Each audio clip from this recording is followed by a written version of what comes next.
Today, I have an exciting video for you guys, as I will be explaining and going over the Mashle execution arc.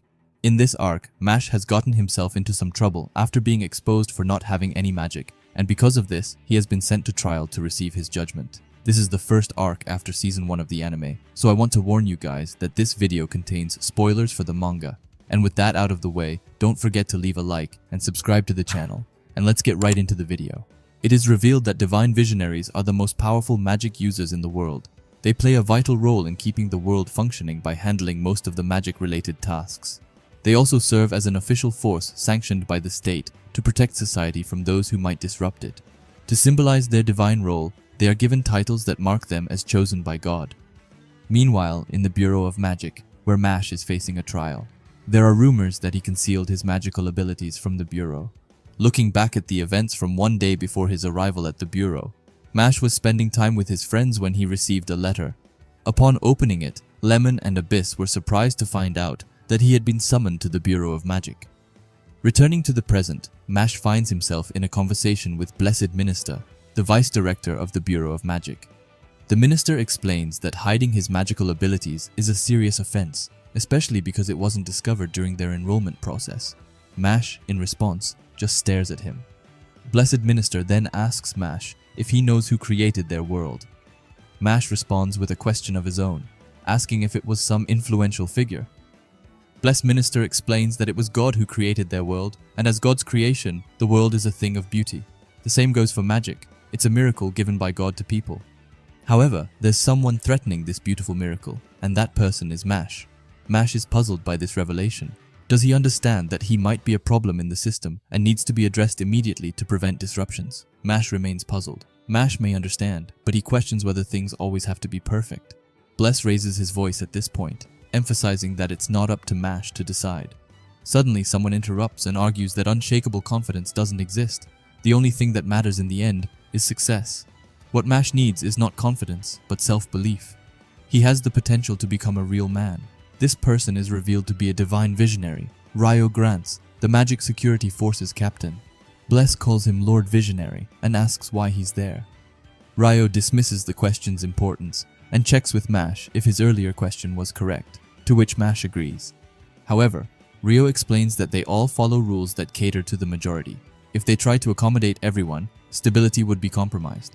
So what can be done when Mash doesn't fit within the majority? Ryo simplifies it. Mash needs to convince the majority to support him. Being right doesn't matter. What matters is who's speaking. He then throws something, a candle, which puzzles Mash. Ryo instructs Mash to light the candle without touching it. Without touching it, Mash asks how. The man affirmed that magic is the most crucial element in their world. Therefore, Mash needs to demonstrate a miracle more potent than magic if he truly wants to be considered manly. Mash just stared at the candle, and Bless believed it was nonsense to expect a non-magic user to light it from a distance. Suddenly, Mash produced a wand, which puzzled everyone. What could a non-magic user do with a wand?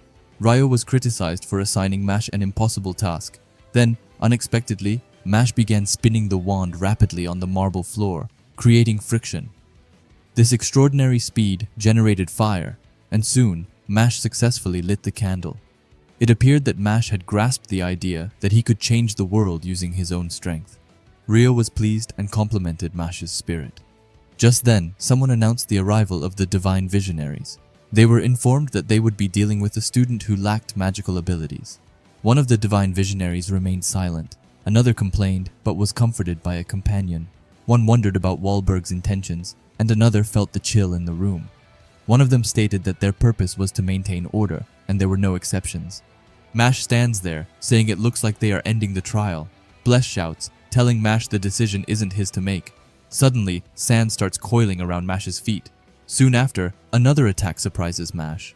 Bless is puzzled by this, and Ryo realizes who is behind it. It turns out Mash is fine, and he asks what's happening. Just then, the other Divine Visionaries arrive, suggesting Mash must have thought his trial was over. Someone questions why the Divine Visionaries are there. The Immortal Cane, Renatus Revel, explains that Wahlberg summoned them. The Ice Cane, Tsurara Hailstone, jokes about hitting Mash with a book to finish things quickly. The Dragon Cane, Agito Tyrone, remains quiet. The Knowledge Cane, Sofina Biblia, states that she believes being lenient is the smartest way according to regulations. While the Desert Cane, Orter Madel, argues that regulations remind people to see different perspectives in their lives. He believes that making exceptions would cause the system to collapse, and that giving in to emotions as compatriots in the kingdom sets a bad example. This implies that special circumstances are recognized. Mash, who hid his inability to use magic and enrolled in Eastern Academy, faces the most appropriate punishment: death. At this, our hero Mash is shocked and depressed. The decision is unanimous, which might be a small comfort to Mash. Suddenly, Bless approaches, declaring this unacceptable. He starts to shake, seemingly losing control of himself. The divine visionaries and Mash focus on him as he speaks, almost possessed.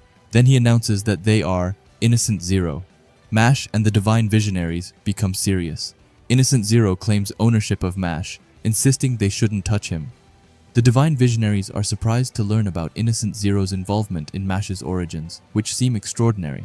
Mash firmly declares that he is his own person and belongs to no one. Revel questions if Mash thinks anyone cares about his stance. Innocent Zero is serious and reveals they have proof: a magic parasite implanted in Neri.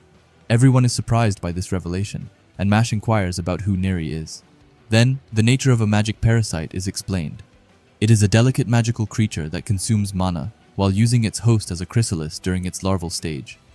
Removing the parasite is risky. It will attach itself to whoever removes it from its initial host, a gesture considered as a statement of intent by Innocent Zero. They claim ownership of the world through this action. Ryo then speaks up, questioning whether Innocent Zero is declaring war against the Bureau with this move, and if they are eager to end their long-standing feud. If that's the case, he expresses his willingness to be the one to remove the magic parasite. Nere warns about the risks involved with the magic parasite. The stronger the magic user it attaches to, the greater the danger. If the parasite gets him, he would be crystallized immediately. Ryo wonders who else should attempt to remove it, but then Mash unexpectedly steps forward and effortlessly pulls out the magic parasite, stunning everyone, especially Ryo. The parasite then enters Mash, causing him to choke. However, Mash manages to vomit out the parasite, which now looks like a balloon animal dog. Nere is astounded by Mash's actions, and others are confused about what just happened. It turns out that the parasite had entered Mash's mouth, and he tied it inside like a cherry stem using his tongue. This revelation is met with disbelief, and comments on its ridiculousness. Nere realizes that Mash couldn't kill the parasite, so he used his tongue to immobilize it. Mash then points out that they've heard the enemy's speech and saved Bless, implying they might be done there. Ryo acknowledges Mash as a treasure, but Orter insists that they aren't finished yet. He asserts that the rules are the rules. Those without magic have no say, and thus, Mash's death sentence will proceed. However, Mash objects, firmly planting himself on the floor, refusing to go with them. Orter is taken aback, questioning if Mash thinks being stubborn would work, but Mash simply reiterates his refusal to leave. This defiance suggests that they might not be able to remove Mash from there because of his actions. In a sudden move, a man disappears and reappears behind Mash, forming a sharp object from his hand aimed at Mash's ear. Just as he's about to strike, Ryo shouts for him to wait and intervenes. Orter had claimed the decision to punish Mash was unanimous, but Ryo points out that his opinion hasn't been heard yet. He suggests they listen to what he has to say, fixing an intense stare on Orter. At that moment, a large sword appears between Mash and Orter. Mash recognizes it, and as they look, Wahlberg and Rain walk in. Wahlberg pleads with the visionaries to reconsider Mash's sentencing. He emphasizes that Innocent Zero sending a messenger is a novel event, and Mash could potentially lead them to find Innocent Zero. Wahlberg argues that losing Mash at this point would be a significant loss. The visionaries are silent, absorbing this. Maston questions if the headmaster is an important figure. In response, Ryo maintains a poker face but explains that Wahlberg is a former divine visionary, a living legend who, in his youth, was the only one capable of standing against Innocent Zero. This respect for Wahlberg is evident even in Ryo, who is close to becoming the top magic user in the world. Ryo tells Mash that when Wahlberg speaks, he should listen, and Mash agrees. However, Orter acknowledges Wahlberg's position, but remains unyielding. He insists that the regulations dictate such treatment and are not subject to individual interpretation. According to Orter, maintaining order is paramount, and the elimination of those without magic is a necessary part of their world. Wahlberg's sudden removal of his hat prompts a curious reaction from Ryo. He then bows in front of the visionaries, causing surprise among them. Sofina immediately responds, saying there's no need for Wahlberg to bow to them. Wahlberg, however, explains his reasoning. He acknowledges that Mash may lack magical ability, refinement, and scholarship, but highlights Mash's unique power, the ability to change people's hearts. He argues that their worldview needs changing, and people like Mash are necessary for this transformation. Wahlberg continues, expressing his concern about the current societal view where those without magic are seen as a lower class.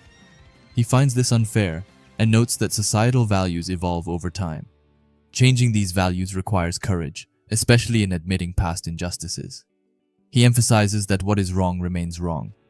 Otto responds, respecting Wahlberg but asserting that change in their situation really isn't possible.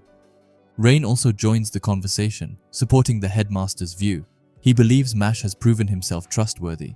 Caldo acknowledges Rain's good intentions but insists that opinions cannot alter the rules.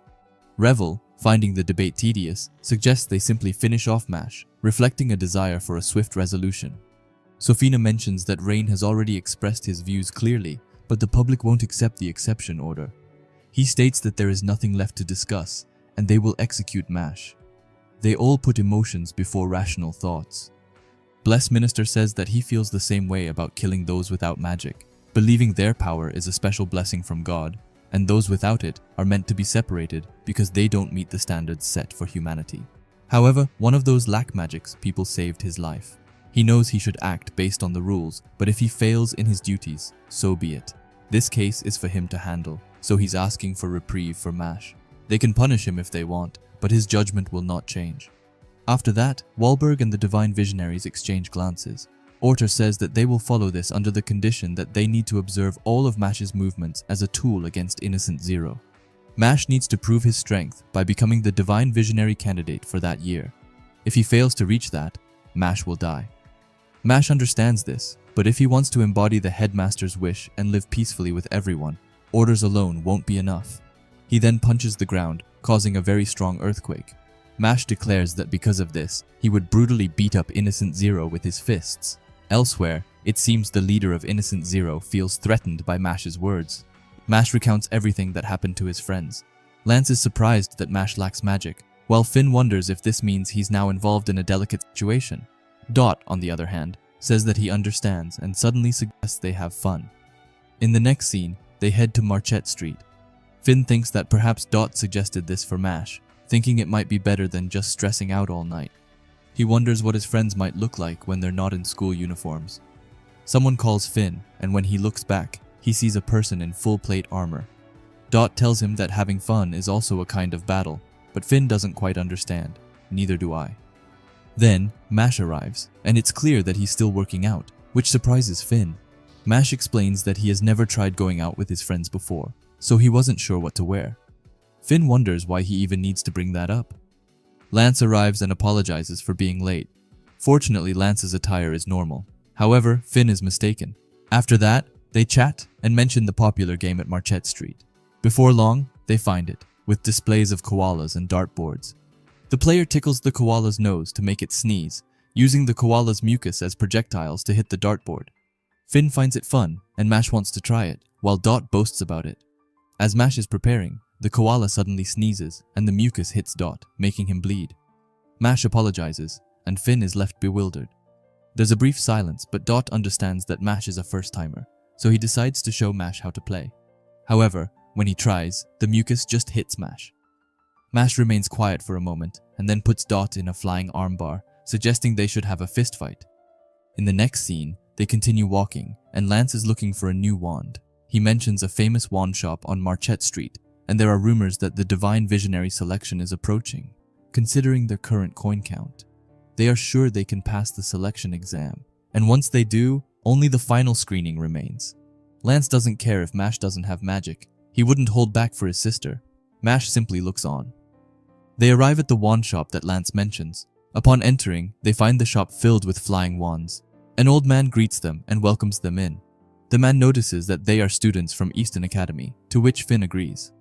Mash is amazed by the sheer number of wands, while Dot gets excited by what he is seeing. Finn thinks that he might want to change his wand too, and suddenly, a wand is summoned for him. Mash is puzzled, and Finn explains that their magic power allows them to summon a wand that will suit them. The man explains that a wand is an extension of their bodies, a tool to help them release their magic power, and a compatible wand will assist them in using their magic better. Lance is also able to summon a wand, leaving both the shopkeeper and Finn amazed, while Dot is clearly jealous, even though he denies it. The shopkeeper asks Mash if he wants to try summoning a wand as well. Finn has doubts about it because Mash is a magicless person, and he thinks Mash won't be able to summon a wand. When Mash is about to try, he notices a wand in one corner that is stuck in the floor, looking quite intimidating.